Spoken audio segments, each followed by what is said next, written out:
And Jing shot up from her seat and said to An Yun, "There's an earthquake, let's get downstairs fast." An Yun couldn't hold her back and had no choice but to grab a pistol and follow her out. They'd barely run a few steps when a small group of Malay men burst out from an opening that had exploded upward from the ground. And Jing raised her gun to fire, but An Yun tackled her from behind, pinning her to the ground. "Don't move, your gun isn't meant for killing people. The police will chase them down." And Jing wriggled free, frustrated. "Then why did we even come out here?" An Yun pinned her again, only after the Malays had fled far away and a search team had taken off in pursuit. Did she finally release An Jing and say, "We're here to stop the earthquake. We can't waste time on anything else. Jing, if you die, it's like the whole world dies for me. Do you understand?" And Jing slowly calmed down. The two of them crouched low on the violently swaying ground until everything finally stilled, then rushed into the tunnel. An unusually shallow earthquake radiated from the Singapore Strait, shaking all of Singapore with unmistakable force. Seismic stations worldwide detected it instantly, and within half an hour Reuters transmitted the news to New York. On the 23rd floor of 120 Wall Street inside the CEO's office, the intercom crackled to life with a live radio bulletin. At 5:52 a.m. Singapore time, the U.S. Geological Survey recorded a magnitude 2.9 earthquake in the Singapore Strait. The epicenter lies 96 kilometers from Singapore, producing noticeable shaking across Singapore and the nearby islands with an intensity rating of 4.5. Though located offshore east of Sumatra Island, a region not known for frequent seismic activity, experts believe this event resulted from hidden tectonic movement beneath the seabed. However, geologists note that the relationship between magnitude and intensity defies normal patterns. The quake originated less than 5 kilometers underground, making it extremely shallow. This explains why such a minor tremor produced disproportionately strong surface effects. Experts warn that more severe quakes may follow, and the shallow depth raises serious concerns about unpredictable crustal shifts. Elena straddled An Liang, who noticed she wasn't wearing her usual heavy perfume today. She gestured for a staff member to switch off the radio, then lowered her gaze to An Liang, bound atop the altar. "The first wave succeeded," she said softly. "Singapore will descend into panic. Investors will fear market closures and bank shutdowns, and Daniel will lead his pack of wolves to herd terrified investors into stripping Singapore bare. Once the money drains from the markets, disaster will strike, and we'll rebuild it all ourselves.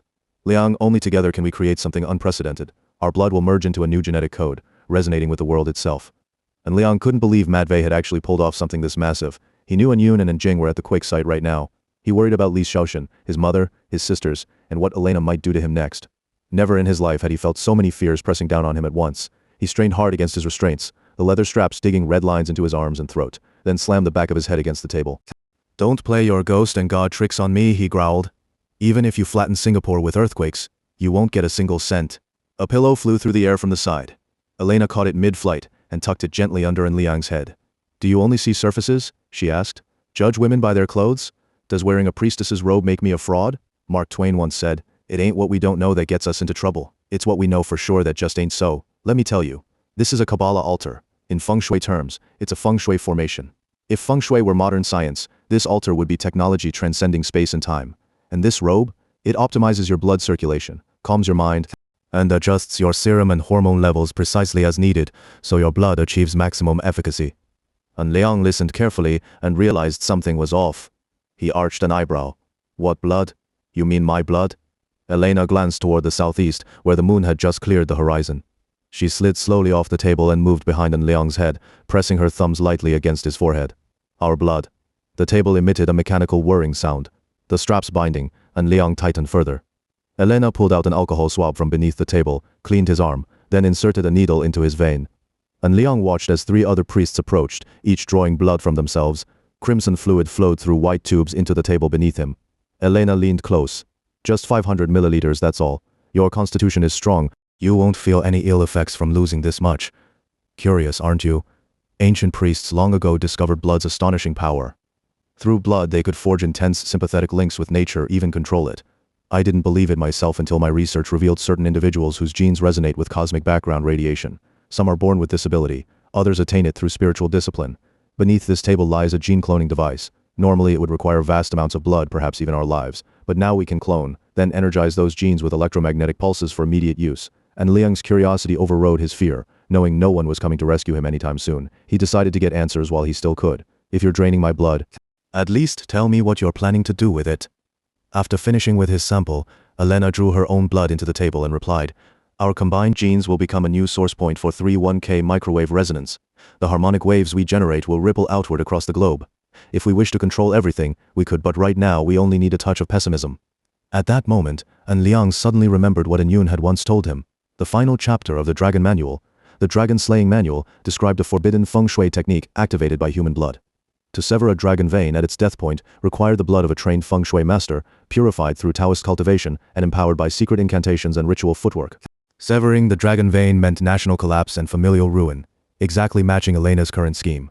Moreover, among dark school Feng Shui practices existed the blood burial method. Back when investigating David's death, Lu Zhongtang had even suspected someone used blood burial to break formations and kill. And Liang watched helplessly as Elena moved around the table like a scientist adjusting instruments. Then she knelt neatly on the floor behind it. A glass platform rose from the ground, lifting her directly above his body as if she were a superstar ascending onto a concert stage. She looked down at him with a serene smile and said, "When the moonlight falls on you and me, we can begin. Close your eyes and relax a little. You won't feel any discomfort at all. Or if you prefer, you can keep looking at me the whole time." That would make me even happier. Candlelight and moonlight shimmered on Elena's golden hair and her face, as flawless as a Greek goddess, draped in a black priestess robe that traced the curves of a mature woman. She radiated an eerie sensuality. Had it not been for this sinister setting and timing, Liang would have admitted without hesitation that the scene before him was breathtakingly beautiful and deeply alluring. Liang lowered his gaze. The moonlight cast a silvery screen onto the back wall, where an open bookshelf stood inside, sat two enormous prayer wheels. Kneeling in the shadows beneath the shelf was a male priest, and Elena's silhouette was projected directly onto the spinning wheels. The lower edge of the moonlight had nearly reached his toes. Judging by celestial calculations, it must be close to Singapore market opening time. The room was unnervingly silent. He saw Elena and three other priests standing at the four cardinal points. Front, back, left, right, hands clasped in silent prayer. Suddenly he felt being captured by Elena might not be such a bad thing after all. If he hadn't been brought here, how could he sabotage their ritual? After watching Elena for a while, he suddenly asked, "Dr. Elena isn't extracting the genes from my blood enough. Why do you have to tie me down like this? What if I need to pee or poop and you won't let me go? I'll just do it right here, it'll stink." "Oh wait, that stuff counts as genetic material too, doesn't it?" Elena opened her eyes after a pause and replied, "How could a ritual meant to influence the world possibly rely on just a drop of blood?" She sensed that Liang's hostility had softened slightly, and her smile toward him grew gentler. "Liang, we're kindred spirits. My approach to Feng Shui aligns more closely with yours than Matvei's ever could. Feng Shui cannot exist apart from people. Within human bones, the extracellular matrix contains abundant hydroxyapatite crystals. These crystals form lattices embedded with silicon dioxide, and silicon, as you know, stores and retrieves information. That's why computer chips use silicon. When 35K microwaves from dragon veins penetrate tombs, they interact with hexagonal crystals in the bones, converting and pressurizing electrical energy. This activates the silicon within, allowing it to resonate with living relatives who share the same genetic code, thus producing the effects of Feng Shui. If you'd like to learn more, come see me tomorrow. I know you've been secretly studying the Kabbalah, and I've been carefully reviewing the Feng Shui materials you left behind. Teach me more, perhaps I'll soon become a Feng Shui master myself." "So you've decided to treat me like a corpse," Liang said quietly, "burying me atop this dragon vein on the 23rd floor of Wall Street as your sacrificial offering." Elena gazed at him tenderly. "You know, Feng Shui also includes techniques for yang dwellings, the living. This dragon vein is actually the very auspicious site you helped David choose 10 years ago. Living bones carry far stronger energy than dead ones. And it's not just you, we're using multiple individuals whose genomes closely match ours. Together we offer ourselves as a sacrifice to the new world," bound completely except for his mouth. And Liang could only speak. He intended to keep talking, disrupting everything Elena planned to do, but then a male priest stepped forward and sealed his lips with tape, turning to Elena and saying, "Doctor, it's time." Elena saw that the moonlight now bathed Liang fully. She began softly singing a Hebrew hymn he couldn't understand, melodious yet sorrowful, stirring a deep ache in his chest. Beneath him, machinery inside the table whirred to life, likely beginning the process of separating useful components from his blood. Now unable even to move his lips, Liang could only roll his eyes frantically, racing through thoughts. Elena's song did bring calm, but too much of it. His field of vision narrowed, the candle flames faded imperceptibly, and moonlight spread into every corner of his awareness. Liang knew his weakness well. Since childhood, he'd been prone to daydreaming, later, to fantasizing. In psychological terms, he was highly suggestible, easily hypnotized. Had Elena seen through this long ago? Was this entire setup song, light, rhythm designed precisely to lull him into submission, to reshape his mind until he desired her and believed she desired him? He fought desperately to stay alert, but his vision kept brightening uncontrollably. All 5 figures in the CEO's office now floated within a milky white glow. Behind Liang hung a blue moon. In his Feng Shui understanding, this arrangement, 4 people plus the moon, formed a perfect square formation. Elena's melody grew increasingly tranquil. The earlier song seemed merely a vessel to draw him into this space. Once his thoughts sank deeper, her incantation merged with the low chants of the other priests, forming a resonant harmonic drone. Liang perceived 6 invisible planes enclosing him, above, below, left, right, front, back, forming a perfect cube. He lay on the bottom plane, against the luminous white void. Their black robes stood out starkly, like 5 distinct symbols. During his global investigations into Elena's projects, Liang had also studied the fundamentals of the Kabbalah. Knowing it was an oral tradition, he understood that true secrets wouldn't be found online or in books, but principles could still be grasped. Thus, he recognized this cube. It was a variant of the Tree of Life, the Kabbalistic diagram representing the essence of existence, a different expression of the same structure. He was stunned. He'd never learned Hebrew. So how was Elena making him see what she intended to convey? Could it be that his prior exposure to Kabbalistic concepts allowed her to trigger these visions directly from his subconscious? 5 priests carrying world-influencing genes, aligned with the moon under ritual chant. This method bore uncanny resemblance to how Chinese Taoist masters pursued ultimate truth. At that moment, Liang realized Elena was far more brilliant than Matvei. Had she not been Matvei's loyal lieutenant, she might truly have become a confidante, a red-thread soulmate. Li Xiaoxin appeared, strolling slowly into the space in a cropped denim jacket and a floral maxi skirt. She looked around as if she could actually see everything, and Liang turned his eyes sharply toward her. He knew it was just a hallucination. Whenever Li Xiaoxin wasn't near him, these visions arose. Still, he longed to call out to her. Of course, he couldn't move or speak, but then it struck him moments ago, he'd actually forgotten Li Xiaoxin entirely. Wasn't that exactly the effect Elena wanted? This layout, this chant, they were rewiring human hearts. Dangerous. He squeezed his eyes shut and reopened them repeatedly, but the hallucination refused to fade. Forced to keep them wide open, he scrutinized his surroundings once more. David, now deceased, had also been Jewish, and Liang had accompanied him to many synagogues over the years. The newly arranged CEO's office bore striking similarity to a synagogue.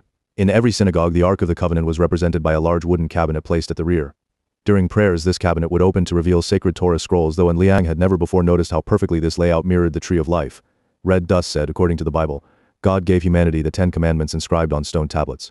The chest that held these tablets was called the Ark of the Covenant. It is a sacred relic in Jewish tradition. Inside the Kabbalah cube derived from the Tree of Life, the left side represented the devil, the right the moon, above was the magician, below the high priestess, in front the empress, and behind the hermit. Therefore, the Ark of the Covenant should be placed at the position representing the hermit. No, and Liang suddenly realized the truth. Elena's arrangement wasn't Kabbalah at all. She had flipped and rotated the cube by 90 degrees. Elena herself was the high priestess. Her correct position should have been below, while he, as the magician, belonged above. The front shouldn't have been the blue moon, because the moon's opposite was the devil. That spot shouldn't hold the Ark. And if it wasn't the Holy Ark of the Covenant, then what lay inside couldn't possibly be the biblical 10 commandments. Elena wasn't practicing Orthodox Kabbalah. True Kabbalah, which seeks divine revelation, would never condone such inhumane atrocities. And Liang stared wide-eyed at Elena. She kept chanting her incantation, eyes tightly shut, brows slightly furrowed as if encountering unexpected resistance.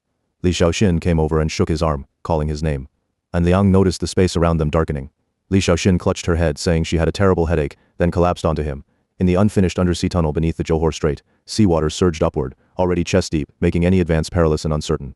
After urgently requesting instructions for their next move, the search team leader immediately ordered all personnel to withdraw and prepare to blast open the iron gate with grenades. But before they could secure the grenades, the heavy door slowly creaked open. Matvei and a group of technicians emerged, hands raised high, wading through the water. The search team was stunned and instantly raised their rifles, aiming cautiously at the newcomers. Matvei saw that the assault force consisted of Chinese soldiers. Behind his black-rimmed glasses, a flicker of hesitation crossed his eyes. He paused briefly, then continued walking forward. When he spotted Yun and Jing guarding the tunnel entrance, his expression grew especially grave. The search team swarmed in and bound Matvei's hands. The captain dispatched part of his unit deeper into the tunnel to clear it out. Yun was about to interrogate Matvei on the spot when a convoy of off-road motorcycles and jeeps roared up to the tunnel mouth. It was the Malaysian Border Patrol. They formed ranks the moment they dismounted, encircling the search team and pointing their guns directly at them, demanding they drop their weapons. The captain quickly identified himself and presented credentials, but that only ensured they wouldn't be shot on sight. They still had to surrender their arms. Matvei had remained silent until now. Suddenly, he shouted loudly, "I'm an American citizen. We're employees of United Americas Engineering, hired by the Malaysian government for tunnel cleanup operations, and we've just been taken hostage." Hearing this, Yun instantly grasped Matvei's scheme. His sole reason for willingly getting arrested by Malaysia was obvious. Singapore had already been marked as a disaster zone, and he didn't want to risk being trapped there. Without hesitation, Yun yelled in English to the border guards. Malaysian soldiers don't believe him. He planted an atomic bomb in this tunnel, the same kind dropped on Hiroshima and Nagasaki. It's going to detonate any second. Arrest him and force him to disable the trigger. Matvei and his technicians hurried toward the Malaysian troops, insisting the soldiers check their U.S. passports for verification. Yun and Jing also held up their American passports, but since the guards had just seen them armed, they let Matvei pass while keeping their rifles trained on the two women.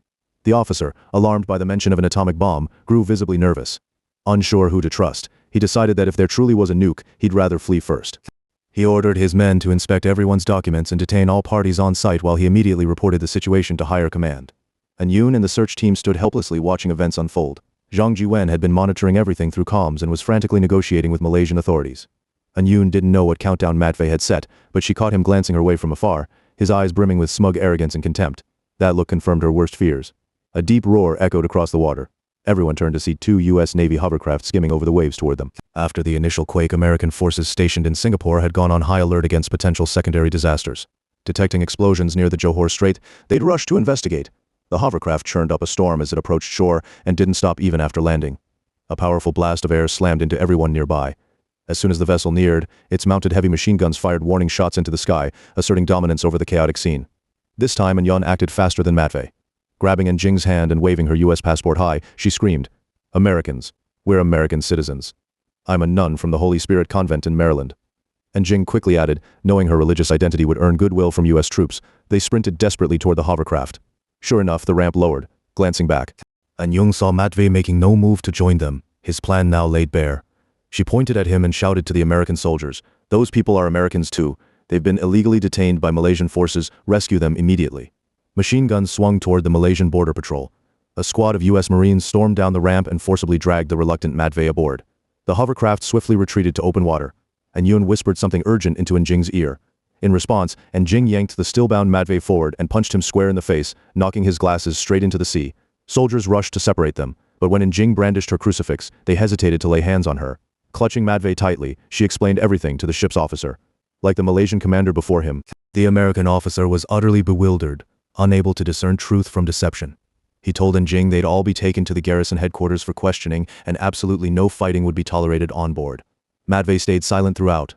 And Yoon, frantic, pleaded with the officer, "He's a terrorist who caused the earthquake, far worse than flying planes into the Twin Towers. We're running out of time, we must make him reveal his next move. Yes, we'll go to headquarters, but if another quake hits, what good will that do? We'll all die here, no one will escape." The officer studied this strange group with a furrowed brow. Finally he said to Yoon, "Ma'am, your statement has already been relayed upward. Your identities will be verified. If what you say is true, we'll certainly require this gentleman to explain himself, but we must await orders from command before taking further action." And Yoon shouted at the officer, "You're a man, you're not just supposed to protect yourself, you have to protect us, protect Singapore, but he's nothing but a cowardly bastard. Why didn't he dare go back onto the U.S. Navy ship just now? Because he knows that ship is heading back to Singapore, and the disaster zone he set up is Singapore itself. Take him to City Hall and lock him inside the earthquake he created himself. He'll talk then, he'll tell you how to disable the code. You're too scared to run away with your men right now, but you expect me to protect myself. You expect us to protect ourselves? I need him to tell me what he programmed." All the soldiers on the boat stared at the officer, who fell silent. He looked at Matvey, slumped on the ground after being knocked down, saying nothing. Then he picked up his walkie-talkie and contacted Singapore's Ministry of Defense. Inside Singapore City Hall, all staff had been secretly evacuated. Only Singaporean special forces and U.S. military personnel guarded Matvey and a group of technicians. Matvey realized there was no chance of escape now. If he stayed here under guard, he'd die in the earthquake along with everyone else. Reluctantly, he revealed the full method to deactivate the code. Indeed, Matvey's earthquake attack had targeted precisely the municipal district and the coastal financial zone, Singapore's scenic waterfront and political heartland. Singaporean engineers rushed into the tunnel and defused the threat immediately. However, Malaysian authorities insisted the devices were located within their territory and should be seized for investigation. As Yoon watched Matvey being taken away by U.S. troops, his eyes remained as cold as ever, until suddenly he let out a mocking laugh. And Yoon walked up to him, hands clasped behind her back, and asked, "We might never see each other again. Do you have anything to say?" Matvey stepped close and whispered, "You think you're upholding justice? That this is your victory? There's no such thing as justice in this world, and I've already won. The equipment in the tunnel will soon be reclaimed by the U.S. government under the pretext of protecting American corporate property. The United States won't allow any other country to possess nuclear-related facilities.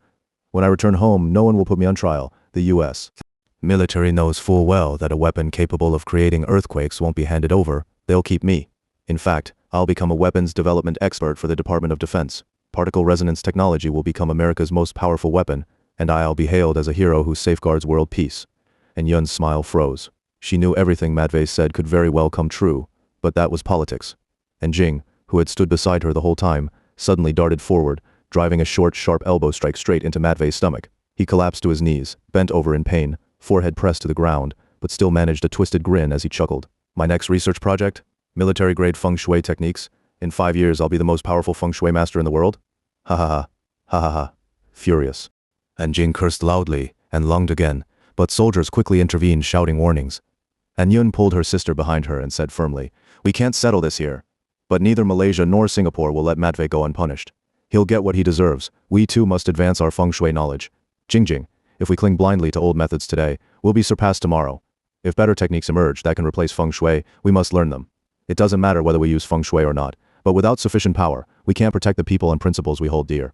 In New York, a cool evening breeze drifted along the East River. The glass facade of Metropolitan Bank Tower reflected a waning crescent moon, casting a serene yet desolate glow. Inside, on the 23rd floor, the air was thick with heat. Daniel rolled up his sleeves, listening to news reports of the Singapore earthquake, tears of fanaticism glistening in his eyes. Never in history had a short-selling raid been so perfectly timed with a catastrophe like this, comparable only to the Dow Jones plunge on 9/11, when it dropped 684 points in a single day, instantly turning every index short seller into a millionaire faster than a bullet blowing someone's skull straight into hell. A new battle meant a new life, a new success. He roared at the traders in the hall. "Singapore's been hit by an earthquake. In 5 minutes when the market opens, the index will plummet straight down. Every Straits Times index stock you bought over the past 2 weeks is about to become a live bomb. Pirates, crash the index, destroy Singapore. By tomorrow, every one of you will be millionaires. Singapore, die!" The traders echoed Daniel's cry like amplified feedback. Singapore, die! These were hardened, battle-scarred lunatics who lived for market catastrophes. Now, given the chance to create one themselves, they were high as if on drugs. Eyes fixed on the electronic clock on the wall, they all raised their fingers above their keyboards, chanting in unison, 5, 4, 3, 2, 1. The opening bell shrieked like an alarm from the Butterfly Fund trading room's grand clock, but even before its sound rang out, the room was already thundering with the storm-like clatter of keystrokes. Shouts and profanities filled the air, a tradition on Wall Street. Only the slow-witted bureaucrats in the government bond division fancied themselves refined white-collar professionals. Futures and emerging market bond traders couldn't even wait to finish relieving themselves in the restroom. They saw themselves as furious, impatient pirates, which was why Daniel cherished the title his crew gave him, captain of a pirate ship. With the earthquake as backup and pre-market pressure driving prices down, the index opened with a terrifying 5% drop. The first wave of attacks went astonishingly smoothly. Massive short futures orders piled up above the index, and the prices of 30 index stocks plummeted like lead balls dropped from the Leaning Tower of Pisa, crashing hard into the ground. The index plunged 100 points in a flash from 3,200 down to 3,100. Daniel sprinted back to his glass-walled office, where he could see the East River ahead and the entire trading floor behind. He glanced at his computer screen. A new report from the Singapore Geological Survey flashed up. Revised measurements confirmed the earthquake intensity in Singapore was only 3.5 on the Mercalli scale. No buildings on Singapore Island have sustained damage, and there are no casualties. The event has been identified as a delayed aftershock from tectonic activity in the Indian plate 1 month ago. Experts confirm that crustal stress has now been fully released, and Singapore faces no risk of stronger seismic activity. Daniel wiped his soot-streaked face with a white handkerchief and laughed. "Ha ha ha ha. This godforsaken place called Singapore is nothing but a relic of feudal slavery. Nobody believes their nonsense. The more they publish this garbage, the more obvious it is they're terrified." He glanced again at the trading volume of the index, then casually pulled a plate of cheesy baked lobster from the microwave beside him and started devouring it. With his mouth full, he mumbled indistinctly, "Where's the buying pressure? There isn't any. The whole world's been scared shitless by the earthquake. Damn it."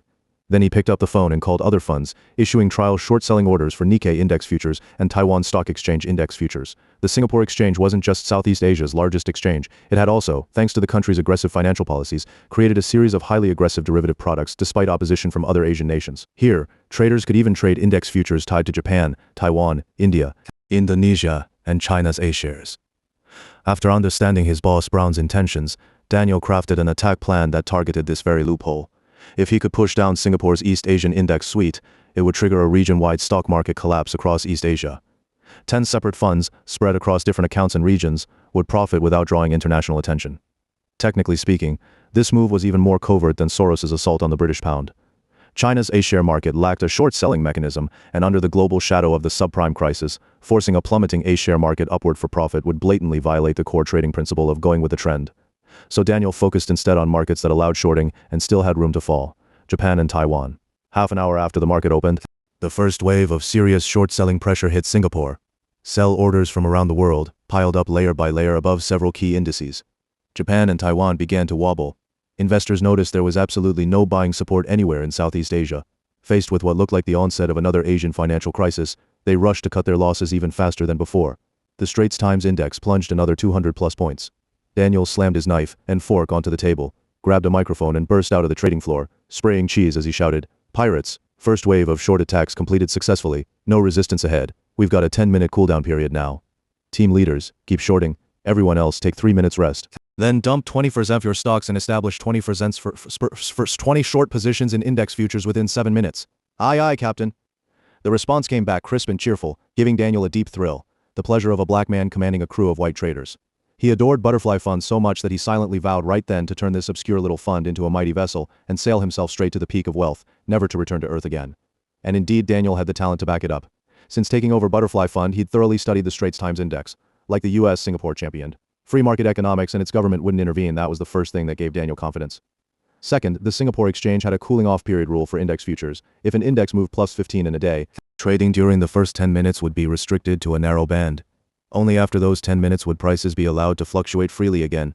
Daniel saw right through this. It was clearly a seawall built against hedge funds like his. But he turned it to his advantage. Pausing his short attack precisely during the cooling off period was part of his strategy. He was also watching closely to see if any rival funds would suddenly jump in during those 10 minutes to snatch away his profits. 3 minutes passed. Daniel saw no significant counterattack in the freely falling market.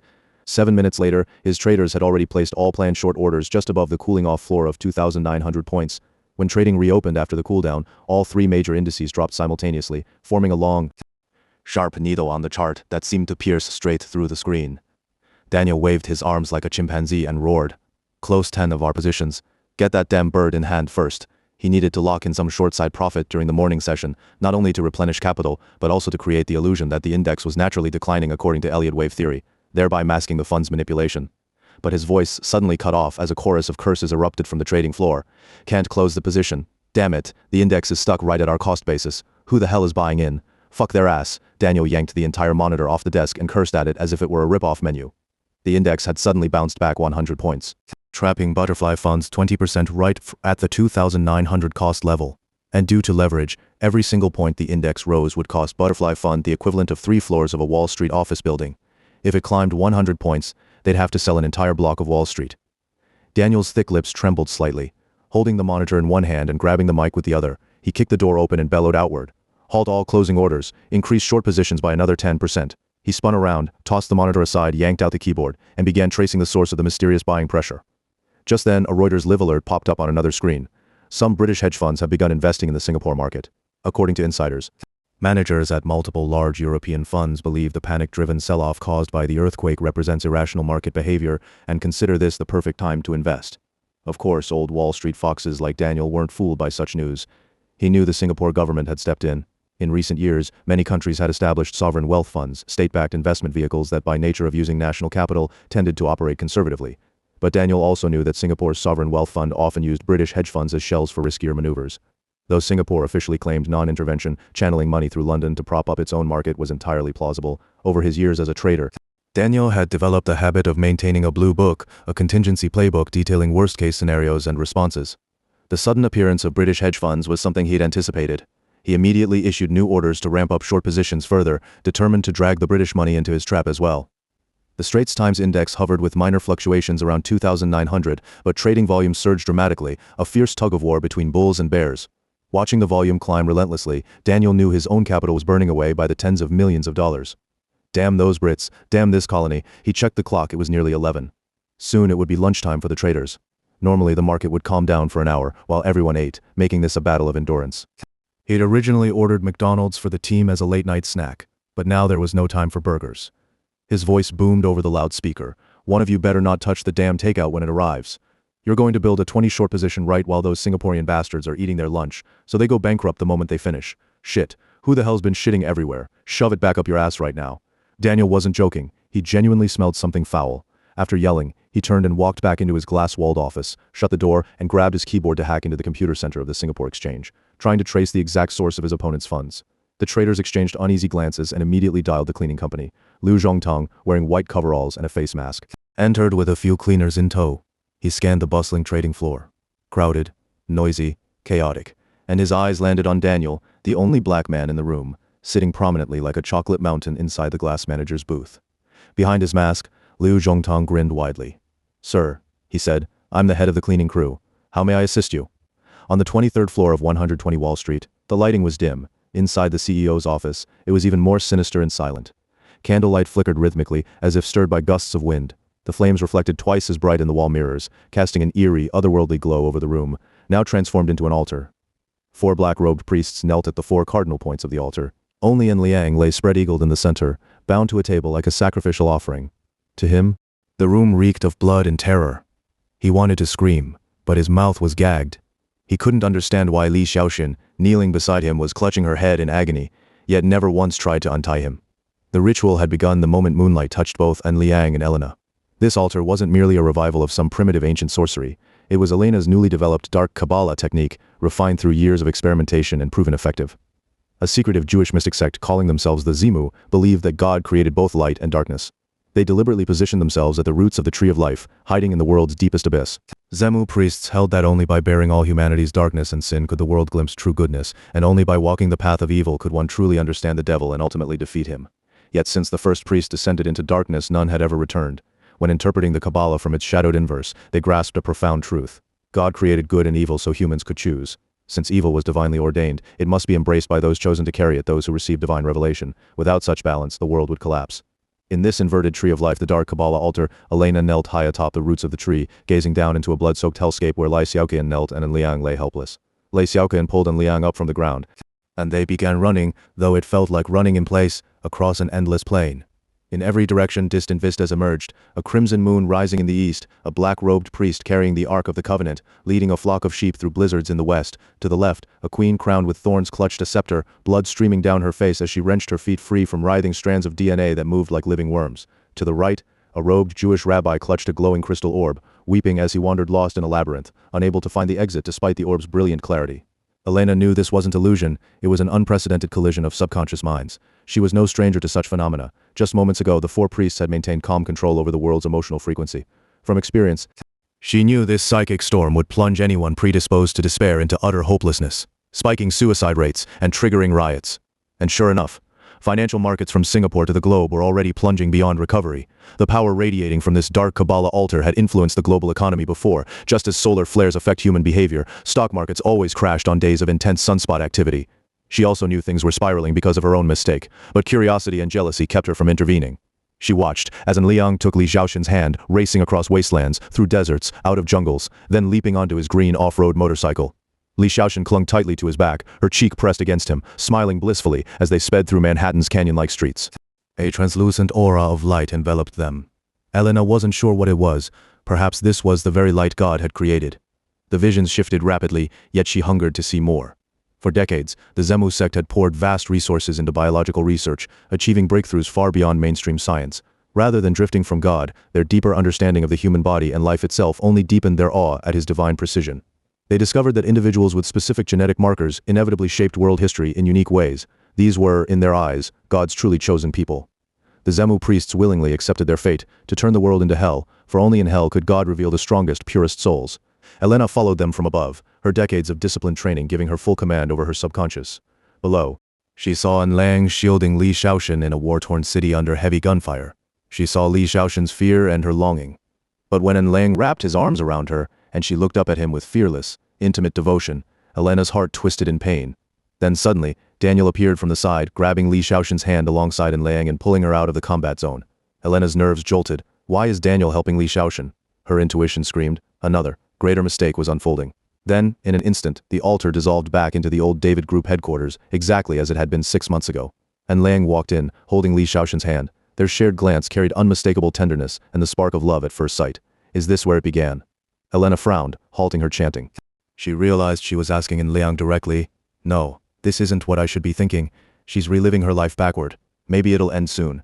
Maybe when the reversal finishes, she'll die. How much time has passed? An hour? Or just a second? Each era's altar was enhanced by the latest technology of its time, exerting ever greater influence on the world, each iteration more destructive and catastrophic than the last. The priests of the Zemu sect used this method to draw closer to their god. After Liang stormed the Apostles' Tokyo base, Elena dispatched a second team of scientists into the ruins to collect fragments and reassembled the Apostles' brainwave weapon system using an entirely different theoretical framework. What fascinated Elena most about the brainwave weapon system was its thought image reading technology.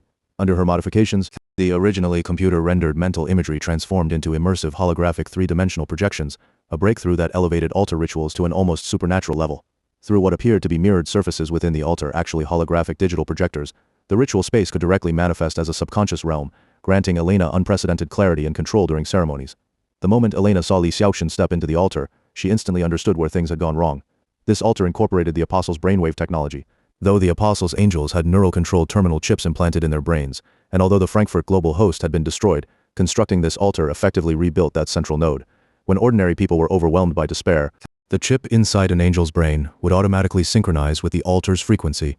Li Shoshin, standing closest to the altar, had her chip instantly activated, hacking into the altar's projection like a digital intruder. Elena knew Li Shoshin remained physically outside the altar. What had entered was merely her consciousness, magnified and projected inward. Whether through logical deduction or Kabbalistic divination, Elena was certain En Liang would walk straight into her trap. This altar required divine genetic material, and En Liang was the perfect candidate for the magician's role. She also knew Li Shoshin's life was nearly over. She should have been in a hospital undergoing chemotherapy, clinging desperately to her fading existence. Yet, Elena never imagined Li Shoshin would abandon all treatment and instead walk hand in hand with En Liang into the altar. Elena should have ordered Li Shoshin removed immediately. Her intrusion threatened to unravel years of meticulous planning. But she hesitated. Completing the ritual suddenly seemed less urgent than seeing firsthand the soul of the woman En Liang loved. This was the very scene Elena dreaded most. It left her bewildered. Was En Liang driven by greatness, foolishness, or blind devotion to love? In one swift motion, En Liang turned and shielded Li Shoshin from incoming bullets with his own body. A circle of white light enveloped them, deflecting the shots. He parried a flurry of blows and forced Rentaro, who lunged to seize Li Shoshin, out of sight. Only then did En Liang notice Li Shoshin had shrunk dramatically in stature. She was just a girl of 14 or 15. Suddenly the altar plunged into chaos. A Southeast Asian riot erupted around them. People fled down narrow streets, hunted by Indonesian mobs. En Liang dragged the little girl into a darkened room, but firelight soon illuminated the blood pooling on the floor, and the corpses of her entire family. The girl let out a wail of grief. Elena felt something was missing. Since Li Shoshin's intrusion, she could perceive everyone's disturbed subconscious, but where was En Liang's? Could he truly be a mindless fool with no inner world? A female priestess stepped firmly in front of Elena and snapped, "Enough. Deal with her now. I see your consciousness is unraveling. I am the high priestess. I am in control. Get back to your post." Elena shrieked rudely. Both En Liang and Li Shoshin looked up at her. In En Liang's eyes, she saw only sorrow and resentment. Her voice softened, tinged with melancholy, as she asked, "What else is there for you to hate?" Before a crimson red fire virtue temple, a group of overseas Chinese knelt in prayer, begging deities for safety and prosperity. Behind them, crowds surged through the streets, protesting unemployment and inflation, looting Chinese-owned shops, setting Chinese homes ablaze. En Liang ran, clutching the little girl's hand until they collapsed breathless on a tranquil shoreline. Above them stretched a flawless blue sky. Below, crystal-clear water lapped gently. An ancient barge drifted slowly across the horizon, its engine noise startling a flock of seagulls into flight. Elena watched as Li Shoshin, draped in a pure white wedding gown, leaned her head against En Liang's shoulder. The protective white light surrounding them had vanished. Was that light En Liang's subconscious? So this serene beach was the core of this man's heart? Could a soul really be this pure, this simple? Elena lifted her gaze to En Liang's profile, the sharp line of his jaw, the neatly trimmed square-shaped goatee. He didn't look at her. Instead, he tightened his arm around Li Shoshin, holding her closer, and murmured, "Shoshin." Then came the jarring crash of shattering glass and furious shouting voices so loud they made Elena tremble. She recognized that sound. It was the very noise that had shattered her happiness long ago. Tears spilled unbidden from the corners of her eyes. For years, she'd immersed herself in genetic research fueled by this unrelenting bitterness and longing. She believed all love was ordained by God, and that such divine design must carry a revelation. If she could uncover it, she might reclaim her lost happiness. The luminous beach began to fade. En Liang and Li Shoshin turned to face her. Elena saw Li Shoshin, naked, semi-transparent, approach hand in hand with En Liang. She reached out and gently wiped away Elena's tears. Rage exploded within her. Snatching a fruit knife, Elena screamed and plunged it into the chest of a tall man before her. He collapsed. She mounted his body, gripping the knife with both hands, stabbing again and again. Blood sprayed across them both as she whispered hoarsely, "Why did you lie to me? Why hurt me over and over? Why pretend to be an angel walking toward me? Am I not enough? Am I not better than her?" Inside Daniel's trading floor, the chaos had intensified. 5 or 6 janitors darted frantically between traders, who pinched their noses with one hand while hammering orders with the other. A skinny man grabbed Lu Zhongtang and shouted, "Did someone bomb the toilets? Do you guys have any spray to get rid of this stink?" Lu Zhongtang, speaking English with a thick Chinese accent, replied haltingly, "Spray is fragrant. If you spray it, you'll breathe in both the stink and the perfume together. Very smelly and very sweet." "Oh God," Lu Zhongtang raised his voice again. "The restroom is under repair. We've turned on the exhaust fans and opened all the windows. We're ventilating the air. It'll clear up soon." His voice carried into the glass-walled office. Daniel, buried in monitors, looked up and immediately recognized Lu Zhongtang. He hurried out to greet him. "Hey, Tang, since when did you start fixing toilets?" Lu Zhongtang froze, then stared in disbelief. "No way you recognize me even with this mask on. What the hell? Your eyebrows and eyes look just like those Chinese door gods. How could anyone not recognize you? Weren't you selling ice cream? Ah, ha ha ha, you've gotten a lot cruder." Lu Zhongtong scratched his head and chuckled awkwardly. You know, after the subprime crisis, nobody buys ice cream anymore. Business went south. But toilets always explode, so I switched to something more stable. I'd better get back to work. He picked up 2 exhaust fans and walked into Daniel's glass-walled office. He opened the window behind the desk and placed one fan there, then set the other fan right at the doorway of the glass room. Turning to Daniel, he said, "Dada, don't close this door. Just leave the fan running for a bit, it'll clear the stink. I'll go open the other windows to let in some fresh air." A sharp, jarring clatter rose from the street below, echoing through the window Lu Zhongtang had just opened. It was the sound of roadwork at the northern main exit of the urban bank building. Jackhammers with massive mechanical arms tearing up the pavement, roaring like machine guns. As more windows were opened one by one, the noise inside the trading floor grew louder and louder. The traders became increasingly irritable, their frustration boiling over into a sea of profanities. That was exactly the effect Lu Zhongtang wanted. In Feng Shui, such noise is called sound sha, a fierce and invisible attack. Noise alone can impair health and cloud judgment, but combined with earth-moving construction directly in the Tai Sui direction, the north, and amplified by sound sha emanating from that same direction, this dual assault would unleash its full power in an instant. But to take down Wall Street's most formidable dragon formation, this wasn't enough. Following in Liang's design, Lu Zhongtang had precisely timed the clogging of every single toilet on the 23rd floor, filling the air with foul stench. This wasn't merely meant to discomfort the financial pirates, it was the lethal move known in Sanyuan Feng Shui as Mountain Water Clash. Daniel had already breached the Singapore Exchange's main server and traced the origins of bullish capital flooding in from around the globe, but it was useless. His screen listed addresses from over 1,000 exchanges. He couldn't identify which stream was the primary offensive force. He knew this tactic well, in fact he was using it himself. Thanks to Brown's immense authority and resources, he'd pre-positioned 10 of his hedge funds across exchanges worldwide. Each trader managing countless untraceable accounts, anyone trying to track the money trail would be lost in a labyrinth, exhausted before they even began. Of course, pulling this off required deep pockets, and now Daniel realized he was facing an opponent just as cunning, just as wealthy, and far more disciplined in defense. Every time the Butterfly Fund launched a short sale, the other side absorbed it immediately, efficient, frugal, and precise, keeping the index pinned near 2,900, just 15% below par. There was no way to tell how much capital or time the opponent still had. If this stalemate continued, Daniel wouldn't close the day in profit. And if he couldn't secure a downward advantage before market close or unload his excessive short positions, he'd face catastrophic losses. He couldn't stomach losing his first battle. After a quick mental tally of his available funds, he stormed out of the glass room, holding his nose against the stench, and bellowed, "Double the short position. Hammer it down to 2,800 within half an hour." At that moment, he spotted Lu Zhongtang dashing around the trading floor with a sheet of paper in hand, checking it, then rushing to another window. Daniel's stomach growled again. Rolling his eyes, he muttered under his breath, "What nonsense is this? Do you need an instruction manual just to open a window and run a fan? What an idiot." The instruction manual Lu Zhongtang held was actually a Feng Shui layout diagram drawn by Liang. He was following it precisely, opening windows around the entire floor according to Sanyuan Feng Shui principles, some fans blowing air out, others drawing it in. To the traders, he claimed this was to fully refresh the air. Of course, that was a lie. In Sanyuan Feng Shui, the full 360 degrees of the compass are divided into the 64 hexagrams, each interacting through cycles of generation and destruction. Favorable hexagrams aligned with the building's sitting and facing directions create auspicious energy, while conflicting ones bring misfortune. Traditionally harmful angles are blocked or left empty, while beneficial ones are opened wide to invite prosperous qi, but Liang's design did the exact opposite. After Lu Zhongtang's frantic adjustments, the fans continuously blew qi into the trading floor while expelling all beneficial qi, transforming the space into an instantly activated grand defeat formation of Sanyuan Feng Shui. Health deteriorated, money vanished, and everyone's luck plummeted to rock bottom. As for Daniel's private office, Lu Zhongtang gave it priority. The moment he stepped in, he placed 2 fans to draw air from outside inward, but in reality, they blew directly onto Daniel's back. Lu Zhongtang wasn't as skilled as Liang in destructive Feng Shui techniques, but they both agreed on this specific treatment for Daniel's glass room. There's an old Feng Shui gambler's trick. Place a fan behind your opponent or any device that blows wind at their back, and their wealth energy will dissipate rapidly, guaranteeing ruin at the table. The financial markets were no different from a casino, and this gambling Feng Shui tactic worked just as well here. Just as Daniel tossed another stake into the microwave, the Straits Times Index began inching upward. Then 2 employees from a Mexican fast food joint arrived, pushing a food cart out of the elevator. The skinny trader was the first to bolt over and grab food. Soon, several others abandoned their screens and crowded around the cart. Before long, more traders were lining up at the elevator than remained at their desks. Daniel snatched the microphone and roared, "I said no eating. Do you all want to die? Kill those delivery guys right now and get back to your terminals." The traders hastily chased the cart away and scrambled back to their seats. One who'd been too slow kicked his chair and screamed, "I'm starving. I've got damn low blood sugar. If I don't eat, I'll pass out. What am I supposed to eat?